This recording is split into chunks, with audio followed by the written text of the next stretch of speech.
Welcome to Election Night 2020. I'm Chris Castile with the Oklahoman and Oklahoman.com. I'm here with my colleagues Carmen Foreman and Dale Denwald for our first election update of the night, the 8 p.m.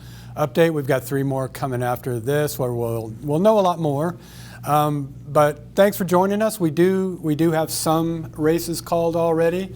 Some could probably go down to the wire, the ones that we're watching, things like the Congressional District that we're sitting in right now, District 5, State Question 805 on criminal justice reform. But Dale, one of the races you were watching was called immediately after the polls closed an hour ago, and that was U.S. Senator Jim Inhofe, Republican, against lawyer, former TV journalist Abby Broyles. Yeah, that's right. In that race, we only have about 30% of the precinct reporting. However, the AP, the Associated Press, did call this race almost immediately after the polls closed, based on their however they formulate the projected winners for each race. Right now, with 31% of precincts reporting, we have Jim Inhofe sitting at about 57%.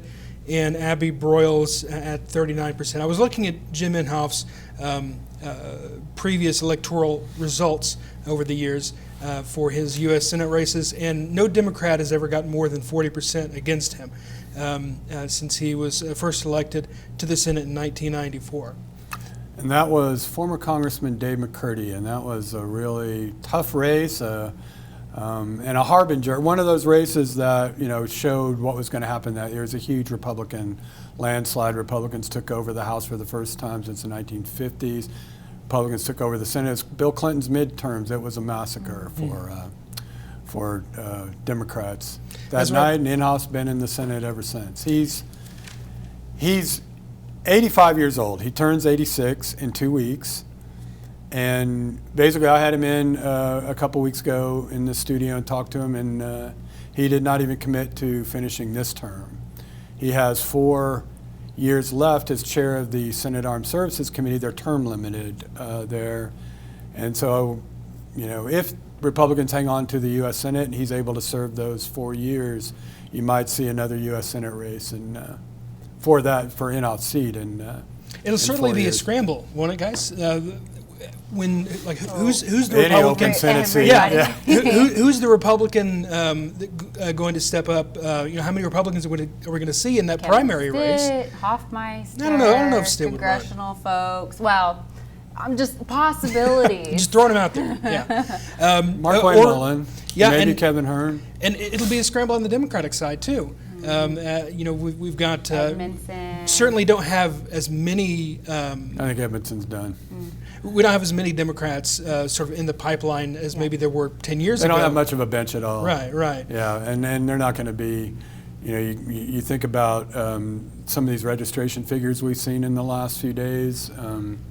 They've got a lot of work to do. Yeah, Carmen, what about those figures? And we'll get to some races in just a minute. We don't have a lot of completed races, but these registration figures, as their report, the very first time Republicans actually had a majority, they've had a plurality for quite a while. Yeah, and I mean the state GOP, they'll tell you that they made a concerted effort, as is done in election years, to register a lot more voters.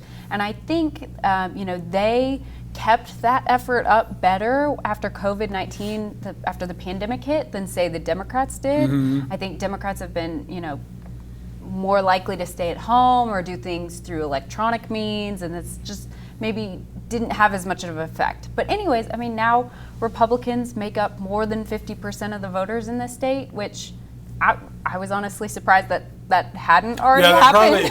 Probably a lot of people thought that as well, but there really are a lot of independents in this state, a lot of registered independents. And that's why it doesn't break that way with the 50-something, 40-something Democrats, because there are so many independents. That's really been a trend here. Not third party, not libertarian, but people who don't register with any party.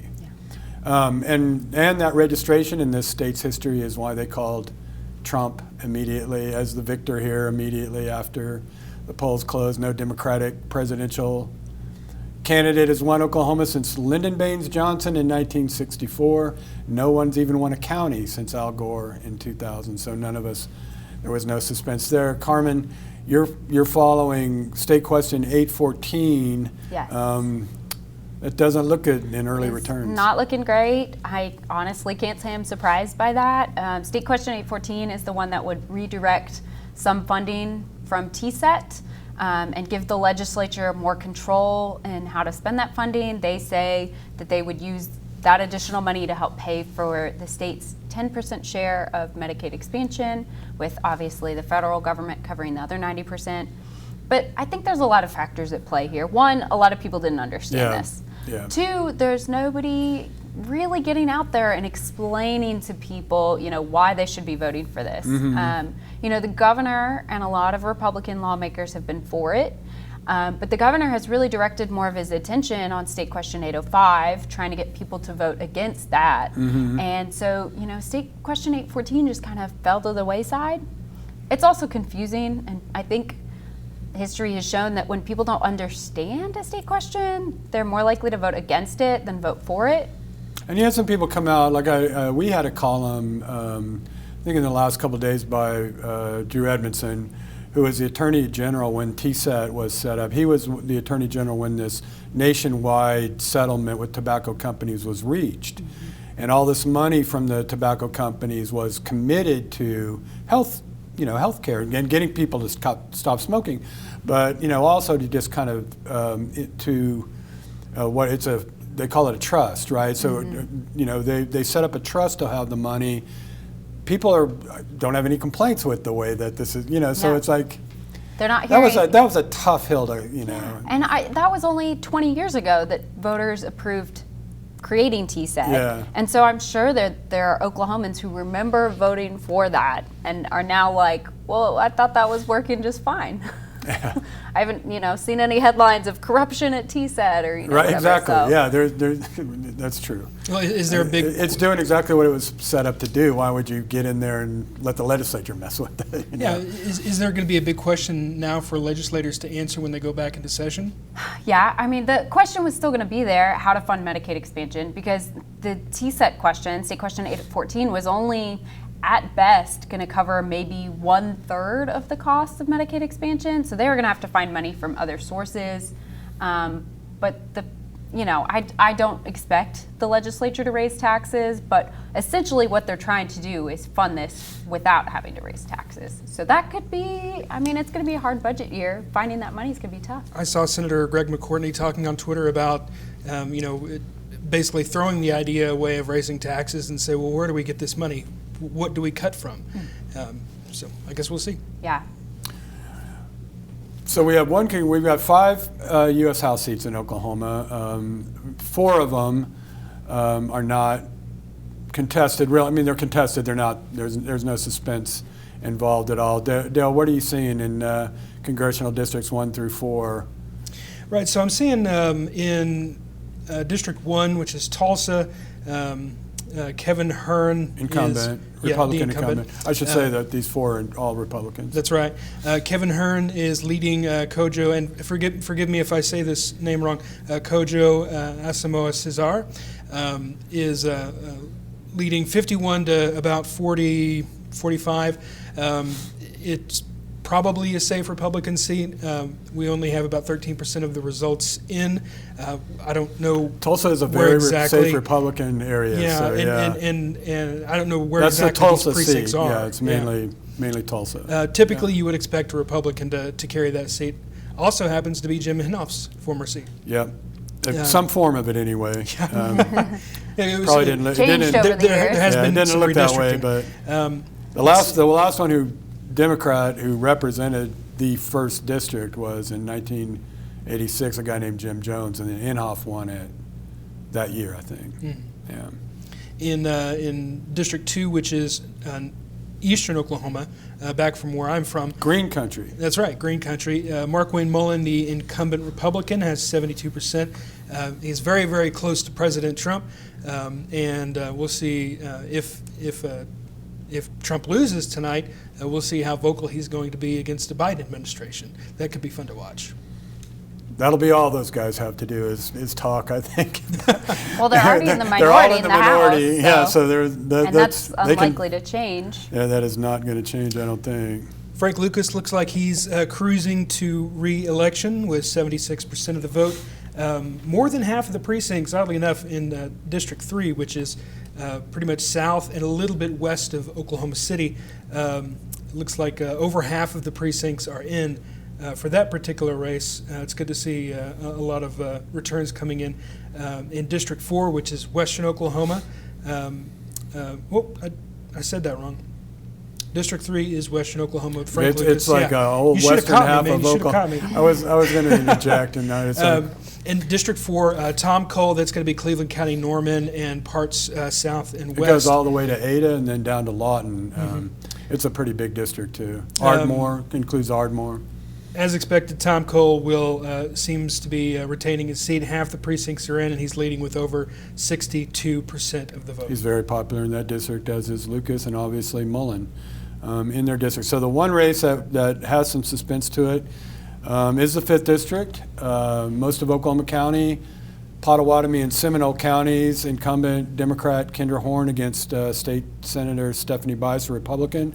Right now, Hearn has got a little over 58% of the vote, but again, we don't know. You know, a lot of that was early vote. So much to be counted. So much to be counted. And what I remember from last time, from the runoff when Bice beat Terry Neese for the nomination, is that some of the North Oklahoma City precincts where Bice's Senate district is came in late, and she made kind of a late surge and beat Neese, who had beaten her, was leading her in the rural areas. And that was, I think that was true tonight. I mean, Hearn is not going to do as well, very well probably, in Pottawatomie and Seminole County parts of the district. Oklahoma County is how she won this in a huge upset in 2018 by winning Oklahoma County. So that's where she's got to be strong. And there was a lot of early vote in Oklahoma County by absentee mail and absentee in person. And Kendra Hearn got a good lead. I think she got like 60% of that. Or Now, Chris, has the national campaign committees stayed into this race until today? And then and more. So much. So the national campaign committees are the DCCC and the NRC, the National Republican Congressional Committee, Democratic Congressional Campaign Committee. They've been in it for months, pouring millions into it, and then there are groups aligned with Republicans and Democrats, the House Majority Fund, the House Leadership Fund, those kind of things that have put millions into it too. This race, counting the candidates, will probably reach $20 million. I've gotten a lot of that in my mailbox. And I've seen a lot of it on my TV. Yeah. It's just nonstop. I watch a lot of YouTube, and before every video, there's something about either Kendra Hearn or Stephanie Bice. I'm glad today's over. Yeah. Well, they've been in it, like at least one or two of them have been in it actually since late last year in terms of TV. When the impeachment was coming up, I mean, there was one of those Republican-aligned groups was running ads. I think they wound up spending $500,000-$600,000 on ads against Kendra Hearn about impeachment. She voted for both articles of impeachment against Trump in December. That never came up in this general election race. Surprising. Not one time. Trump has not been an issue in this race at all. Certainly was in the primary. Certainly was a nonstop. I stand with Trump, and then I'm Bice closer to Trump. No, I'm closer. He likes me better. and that was it. That really was the nature of that primary. And then they just, Well, and I don't think we've seen very much of it in the Senate race either. With Albert Burrows, she's been mostly running against Jim Inhofe, and I don't know that I've ever heard her mention the president. No, and it wouldn't be wise for her to. And Not when he's so well liked. Yeah, I mean, president. He's probably on his way to getting more than 60% of the vote statewide, and she's running a statewide race. But this district includes Oklahoma County, where Trump really didn't do that well in 2016, and it just wasn't really a good strategy. Quite obviously, they decided in the Bice campaign it wasn't a good strategy. So I will be curious to see if Jim Inhofe's age, if you could tell anything from the election results, if fewer people fewer Republicans turned out for Jim Inhofe because he's 85 years old now. And if they just, it's hard. I guess he's the Republican candidate. You vote for him, but. Yeah, I don't know. I'm kind of a little bit perplexed by the Abby Broyles' focus on. I don't know if she's explicitly mentioned how old he is or talked about it, but she's talked a lot about retire Inhofe, which you can't hear that and not think about the guy's 85 years old. It's a fine line you got to walk there to say, he's been there long enough, without saying he's too old for the job, because some of the ads that they ran, of him speaking, where he was kind of having a hard time articulating a point, clearly where I thought were meant to suggest senility or something. And I don't know how well that's going to go over, really. I mean, that's a dicey path right there. Well, and Inhofe's not that great at public speaking. Anytime if you listen to him on the floor, it's he's not a great orator. He gets his point across, or tries to at least, but he's not William Jennings Bryan or anything up there.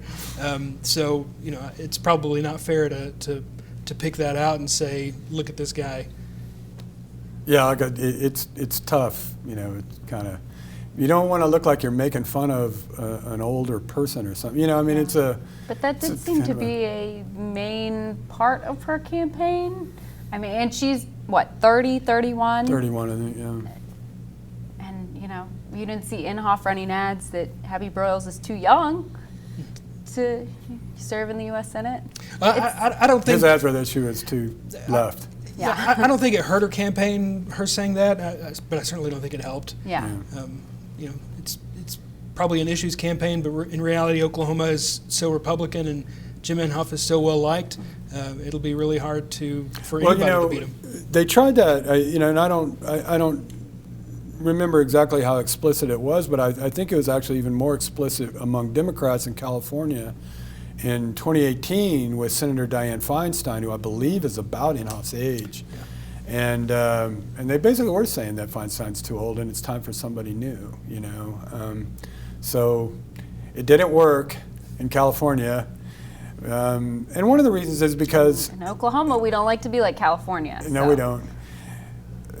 Is because, they have this base of support, all these people that they've helped through, all these years. I mean, I think Dianne Feinstein's been in the Senate since 94, 96, somewhere in there, and she has, just all kinds of constituencies that through her staff, through all of her Senate work, are loyal to her. So, and I think Inhofe has the exact same situation. I mean, not to mention this is a red state. He's a Republican. Abby Broyles has never held political office. She's a political newcomer trying to knock off somebody who's known in every town, So, and with that, we are going to end the first of our updates, and look forward to seeing you at 9 o'clock when we should have more results on the few races where there's some suspense left. And thank you for joining us.